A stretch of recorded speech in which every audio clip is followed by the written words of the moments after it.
All right, guys, today we are in Lordsburg, New Mexico at the Shakespeare Ghost Town. We stayed over here last night from the Harvest Hosts, and there's the RV in the background there.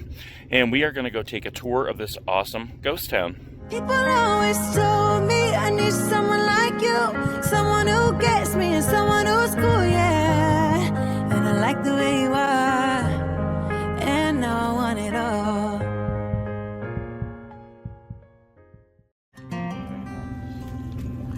This area originally started off because there was a small spring on the other side of town here. Initially, you would have had Apaches using this for water, and then you would have had Mexican nationals, of course, coming up as well. And then wagon trains on their way through to California during the gold rush. Because of the small spring, in 1856, the first building went here. It was an Army military mail relay station. And then 3 years later, in 1859, the Butterfield Trail put an alternate route in this direction because of the clean, reliable spring. And that led up to the Civil War. And during the Civil War, you would have had both the Confederate Army from Texas and the Union Army from California occupying this area at different times. After the Civil War, they reopened the stagecoach line and sent a gentleman by the name of John Evanston out here to reopen the stagecoach line for them. But what really got things going here is in about 1869, 1870, they discovered silver outcroppings in these hills here. They got together with the president of a bank in California by the name of William Ralston, and they formed a town here, and they called the town Ralston City in his honor. And you had miners flocking here because of the silver. And there would be 3,000 miners here during that first mining boom. There would have been 150 to 200 structures here at that point. What they discovered about the silver here is those surface deposits started to play out. A couple ingenious gentlemen, though, decided they'd really like to keep things going for a while here, so they got the bright idea to smuggle in a cigar box full of diamonds. Didn't take the government very long to figure this out. They're mining silver, all of a sudden now they're finding diamonds. This was blown up as a big hoax, and people started disappearing from the town because they didn't want to be implicated in the scandal. Now in 1879, an English mining engineer by the name of William Boyle arrived, and he wanted to see the town prosper as well. But because of the taint of that diamond scandal, he couldn't leave the town named Ralston City and convince people to come back here. So him being an Englishman and being fond of Shakespeare, that's simply how we got our name. The second mining boom lasted until 1893. In 1893, we switched to the gold standard. That caused the price of silver to plummet and caused the mines to close. The population during the second mining boom wouldn't have been as large as the first, only a little over 600. In 1880, that railroad went through down there. After the mines closed in 1893, they stayed closed till right about 1907. And at that point, we were running all our original electric grids throughout the country, and copper became the hot commodity. This area is very rich in copper, so they reopened the mines and mined copper here until 1932. Now, during the third mining boom, the population would have only been about 200, and in 1935, a Texas cowboy by the name of Frank Hill arrived. Him and his wife, Rita, running a few horses for the military and a few heads of cattle, and they were looking for a place to establish a ranch. Well, they decided on this property and purchased it as a cattle ranch in 1935. His wife, Rita, was a former school teacher. She got to notice these old buildings here, got to talking to the people living in Lordsburg, a lot of them that had originally lived up here. Started collecting that history. In 1939, their daughter, Jana Lou, was born. She was raised here, and as she grew up, she moved away to do her thing, which was some acting and some dancing and some modeling in New York, Denver, and in California. In the 1960s, Frank's health started to decline on him, and Jana Lou's mother, Rita, was trying to take care of the town, the ranch, and Frank.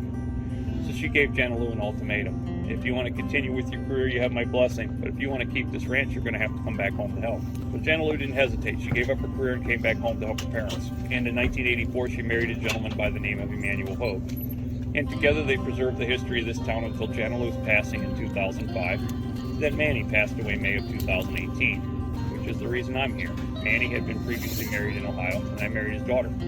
So when he got ill, we moved here to keep the town going. This building here was converted into a dance studio, and Jana Lou got to continue her career by teaching dance to the local girls here for 30 years in this building. There are some pictures of her in here. This is her. This is her as well. This is her here.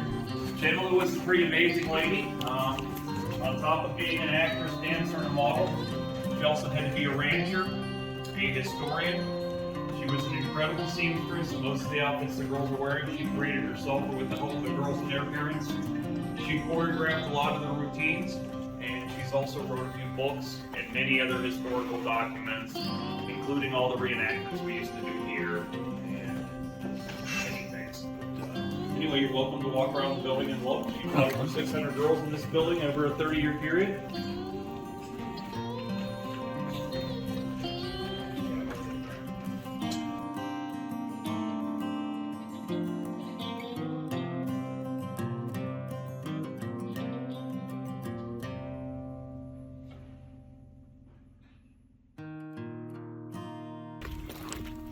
The town never had any schools, never had any churches. There was never any law enforcement like a sheriff here. The law enforcement here was always vigilante or militia. It did, however, have 16 different saloons during that first mining boom. First building out here we're going to go in is the last saloon that still stands. All of the adobe structures here are all original structures. Wow. So this is the Grand House Saloon. This is a typical size saloon for the era. You know, movies always make them look much larger than this. The Roxy J, which was next door, was lit with 21 oil lamps, had a mahogany bar that they brought in from St. Louis with a freight wagon, mere backing behind a bar and a couple of pool tables. This saloon here was added onto the stage station by stagekeeper John Evanston as a way to make extra money from the stagecoach passengers. They say the boys in here before drinking and bet each other who could shoot the flies. Tin on the roofs didn't start arriving until that second mining boom. During the first mining boom, you know, most of the ceilings would have been flat yucca stock lakia ceilings. We'd had dirt over the yucca stock and you'd line the ceilings with linen. You'll see examples as we go through the various buildings. There are a lot of holes in these walls. This room was constructed originally in 1859. And then in 1865, when John Evanston arrived out here after the Civil War to reopen this building, the room we're standing in was the entire building. Then during that first mining boom, he had that saloon added onto the building to make extra money from the stagecoach passengers. And he had the front dining room added on to accommodate more stagecoach traffic. By the 1970s, this room was in pretty bad shape. The back wall all but glass, and the ceiling was all rotted out. But if you look up at the ceiling, it is a yucca stock lakia ceiling, exactly like the original.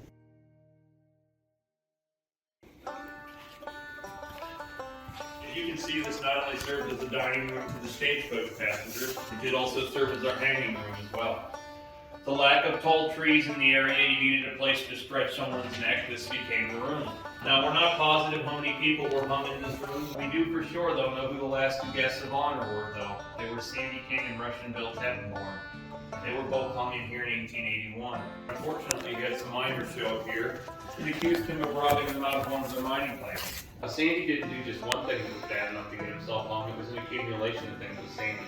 He'd been a thorn in society for several years. The local militia got together. They'd already decided they were going to hang Russian Bill. They got to thinking about all the bad things that Sandy had done. Figured they must just hang Sandy at the same time, that way they only have to take the one home. They jumped on two horses that didn't belong to them and tried to ride out of town. They were gathered back up, they were brought in here, and they were hung. The local militia just stood around and waited till the two men quit kicking. These guys all went back to their homes. Stagekeeper John Evanston just went back to his bed in the back room. This is where the men hung for the night. They wanted to make an example of these two. What they didn't plan on, however, is the next morning, the stagecoach came rolling up. The passengers got off. They came in here expecting to get breakfast. Instead, they had to help cut these two down first and drag them outside before the tables could be switched back in so they could eat. This building became the Stratfor. One of the famous people that have stayed in this building, President Rutherford B. Hayes, George Hunt, Governor of Arizona. He used to wait tables in this building as a young man. Lew Wallace, Territorial Governor of New Mexico, also author of the book Ben-Hur, used to stay here. And Billy the Kid, he broke out of jail in Silver City when he was about 15 years old after robbing the Chinese laundry and climbing out that chimney. Came here looking to make extra money to make it into Arizona. He was too small to work in the mines at that point, so they put him to work washing dishes for a few days in this building. This is the dining room. During that first mining boom, you not only served the patrons of the hotel in here, but with 3,000 miners here, this would be a busy building. They used to tell a story in here called Death Over an Egg. In 1879, Miss Anna Woods would be running the hotel at the time, and she had a daughter named Jessie. She also had a son named Ross. And one of the local miners used to come in here to get breakfast was a married miner by the name of Fred Bean Belly Smith.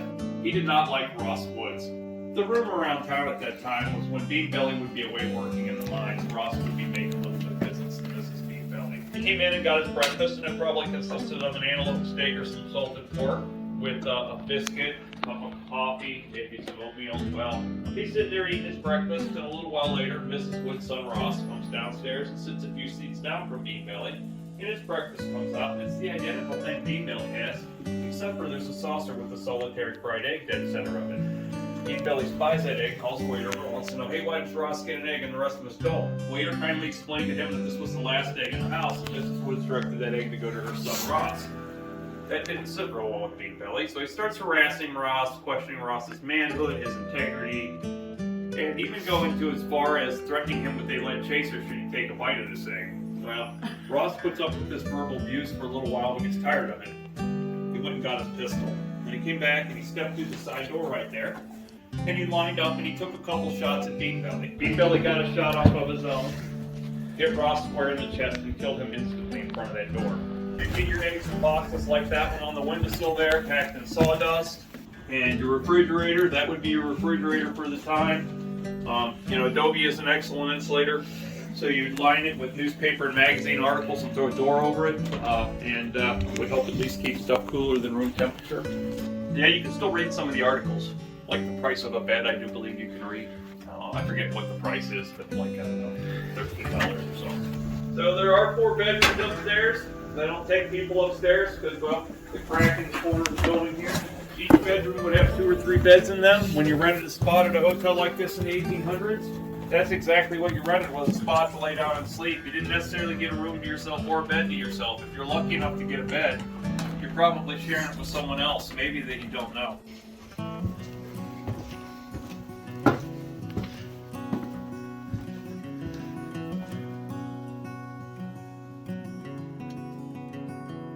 Siem ladies on the table are Emma and Ella Marble. Emma and Ella arrived here in 1882 with their family. Emma would grow up here, and her family would run this hotel for a while. She'd grow up and get married and become Emma Marble Muir. She'd become the first historian for this town and one of the major historians for this town because this is her history. She lived it. She'd go on and write several articles on the history of this town. Some of them for New Mexico Magazine, which we have on display in our museum. Stagekeeper John Evanston, when he got ill in 1887, the Marbles were running this hotel by then, and they tried to care for John in that next room. He died in there of heart trouble in the bed that's still in there. What I understand, after Frank and Rita purchased the town in 1935, the Marbles moved away from here in 1899, and Emma had all this furniture and donated it back at that time, including that bed that John died in.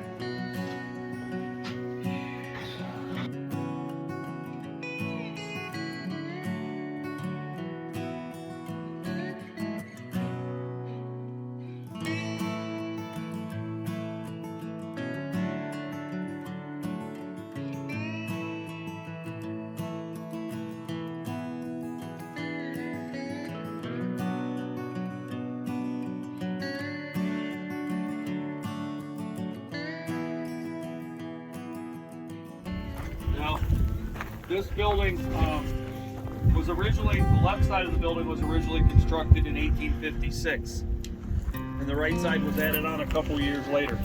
The Army would have used this building up until the telegraph became prevalent, and then they abandoned this building because they no longer needed to deliver orders in by horseback. And then families would start moving in and using this as a home. The Army would hang their bag like that of rations because, well, you would want to keep the rodents out of it.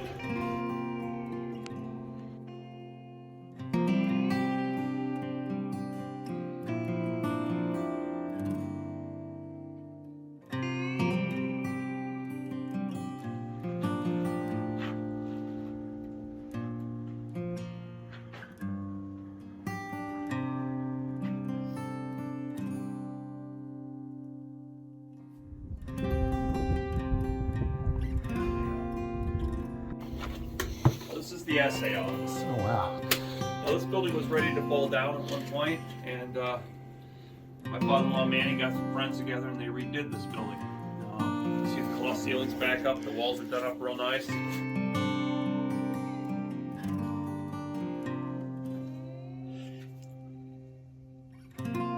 That's what's known as a letterpress. you had this report they made out for you, and it'd be made out with a quill. If you wanted a copy of this report, what you would do is you take a piece of onion skin paper and you'd lay over it. You'd put it in between the two plates and you'd squish it together. Some of the ink would transfer from the page to the onion skin, and that would give you a copy. It would be backwards, of course, but you could see through onion skin paper, so you just peel it up and turn it over and you had your copy.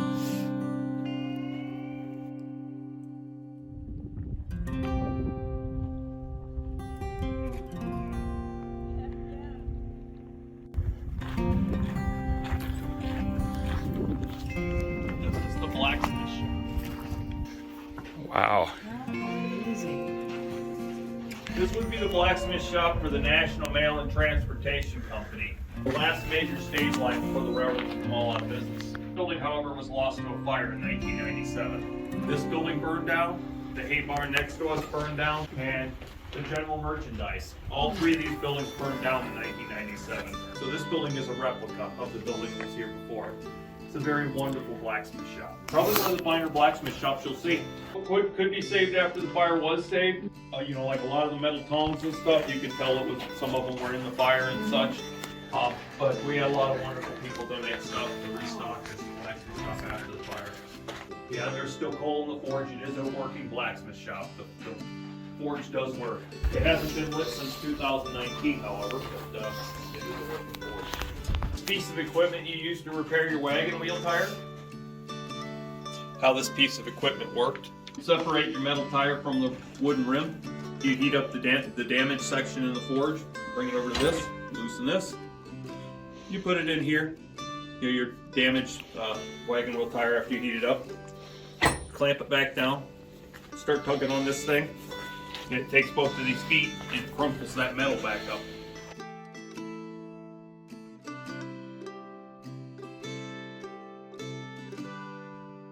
That's what's known as a fire bucket. And it's shaped like a cone, well, because if you had a normal bucket and you had it sitting on the floor in here just in case of a fire, sooner or later someone's going to need a bucket. So they're going to walk through, they're going to see this bucket you have sitting here, and they're going to steal that bucket. But if you shape it like a cone, no one wants to steal it because you can't set it down without it tipping over.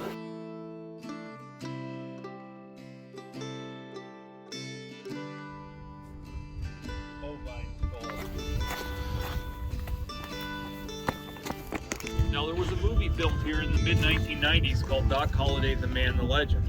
It was a made-for-TV movie that I don't even know if it was ever even shown on TV, but anyway, when they filmed the movie, they needed a place that looked like a mine. Well, this powder magazine behind me was their idea of a mine. So they put the art car here, a short set of tracks to make it look like a mine. But in reality, it's just a powder magazine.